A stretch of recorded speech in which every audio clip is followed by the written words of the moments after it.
সব দোষ হুজুরের। হুজুর তার নিজের বউ নিয়ে হেঁটে যাচ্ছে, কয় দেখছনি কত বড় বেয়াদ্দব হুজুর, মাইয়া লয়ে হাইটা যায়। হুজুরের জামা যদি একটু বড় হয়, কয় হুজুররাই কাপড়ের দাম বাড়াইছে। ছোট হইলে কয় টেডি হুজুর, পেট বড় হইলে কয় পরের বাড়ি খাইতে খাইতে পেটটারে জাহান্নামের তাগারি বানাইছে।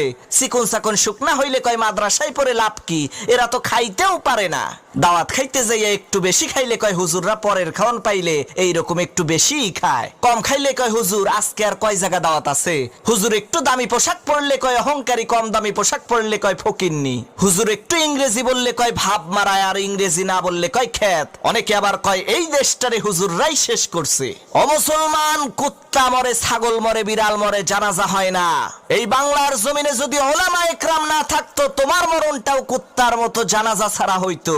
আরে তোমার বাপ মায়ের বিয়েটা যদি হুজুর না পড়াইতো, তাহলে তো তুমি হারামজাদা হইতা, নাজায়েজ জারজ সন্তান হইতা। তোমার